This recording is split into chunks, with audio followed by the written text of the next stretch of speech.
I'm Shaan Hurley. I'm here with Robert Green, a well-known CAD consultant, and we're discussing all different types of subjects around CAD management, CAD standards, and one of those topics is training.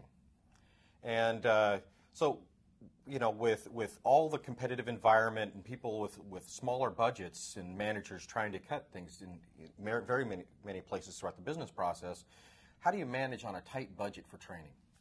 Because training does have to happen. It does have to happen. I'm a big believer in that. I think it kind of requires a multifaceted approach. The first thing is I think CAD managers have to be honest in terms of what they really need to train people. You know, it's fun to learn new software and all that, but not everybody in your company needs to be educated on all 438 new features of the next AutoCAD release. So really need to strip it down and prioritize. What do people need to know? That way I can go to senior management and say, I have your interest at heart, and I've stripped this down to the bare bones what we need to train. The next thing that I see as an objection from management staffs is an hour spent in training is an hour you're not working. And this directly comes off our bottom line. And the answer to that, I think, is one of your favorites, the lunch and learn. Pick an hour that they're not typically doing this and motivate them and suck them in. Right. Pizza.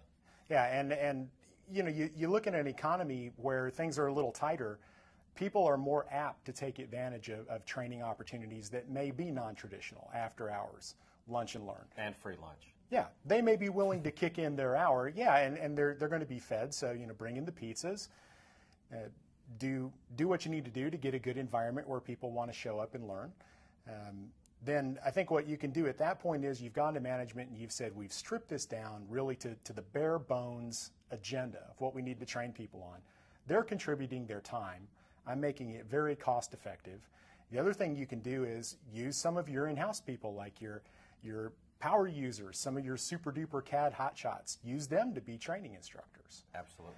And have other things you can do to keep overhead down. Pull laptops into the lunchroom so that you can do hands-on training there. So you can do training without spending a fortune. It requires a little more thought. You know, but I've seen, you know, one of my big things that I like to promote is that, you know, you don't go through the marketing brochure for the software. Take what you're currently doing and that maybe has been enhanced in the new release.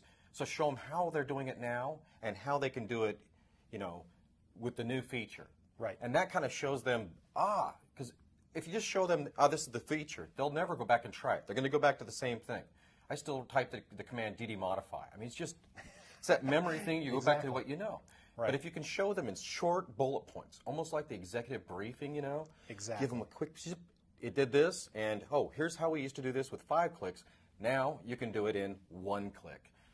Those things, they walk away and they set it on the desk and they start using it, and then pretty soon it's ingrained into their process. That's the key. If you're training them in something that they need to know, they're much more likely to retain it.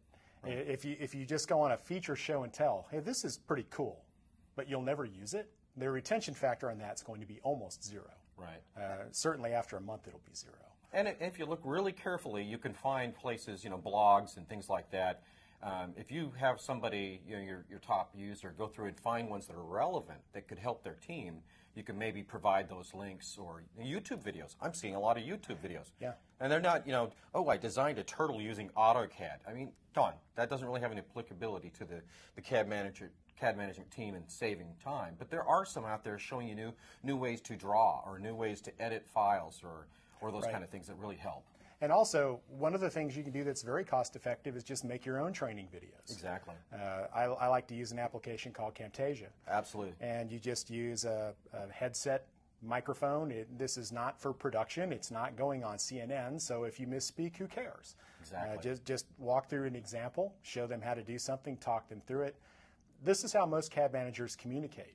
They don't like to write formal documentation. They like to show and explain and just kinetically go through the process.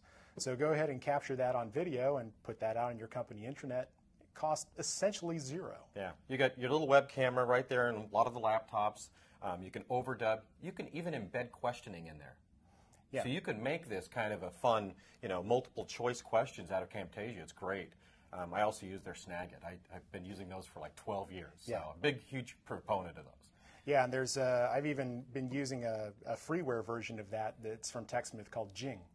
Yeah, absolutely. That's a very cool little utility that it's somewhat restricted in terms of the length, but I would argue you want to be doing a relatively short burst videos. People will watch for 5 or 10 minutes.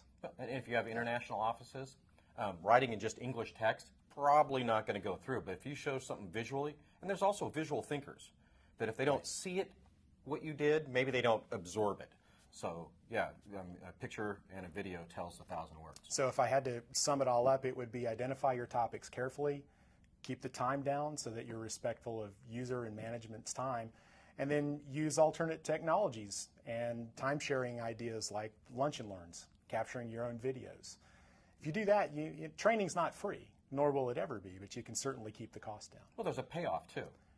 So it's not free, Absolutely. but it's almost like money comes back out of it in the savings in the process. If you save time, if you reduce picks, if you get rid of problems, if you reduce downstream rework, then training pays for itself. That's right. Thank you, Robert. You're welcome.